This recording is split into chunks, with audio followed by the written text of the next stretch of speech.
ایک بچے نے پوچھا کہ کچھ زمینیں تھیں اس پہ لوگوں نے قبضہ کر لیا تھا، تو میرے والد اور چچا کی زمینیں تھیں، تو میں نے ایک بار ایسی بولا تھا کہ جو مجھے تکلیف دے یا میرا حق دبائے میں نے اس کو معاف کیا۔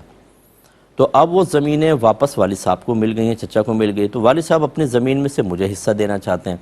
تو میں تو جملہ کہہ چکا تھا کہ جو مجھے تکلیف دے، میرا حق دبائے، میں اس کو معاف کرتا ہوں۔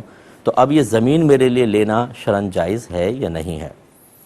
دیکھیں، آپ کے لیے بالکل جائز ہے۔ اس کی وجہ یہ ہے کہ جب تک وہ والد صاحب کا مال تھا، اس پہ لوگوں نے قبضہ کیا ہوا تھا، تو آپ کو تو حق ہی نہیں تھا۔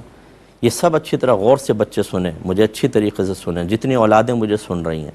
جب تک آپ کے والد یا والدہ زندہ ہیں تو جو ان کی ترکہ ہے، جو ان کا مال ہے، جو ان کی پراپرٹی، اس میں آپ کا 0% بھی حق نہیں ہوتا۔ آپ یہ سمجھتے ہیں جی ہمارا حق ہے ہمیں دے دیں، ابھی آپ کا حق بنا ہی نہیں۔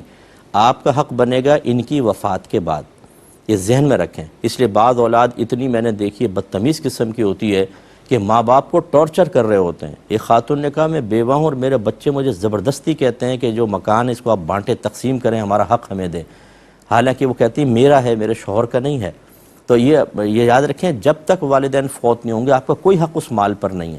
والدین چاہیں تو آپ کو دیں، نہ چاہیں تو آپ زبردستی بالکل نہیں کر سکتے۔ لہذا یہ معلوم ہوا کہ آپ کا تو حق تھا ہی نہیں، تو جب تھا ہی نہیں تو آپ نے معافی نہیں کیا، آپ اس کو لے سکتے ہیں۔ مختصر سا بریک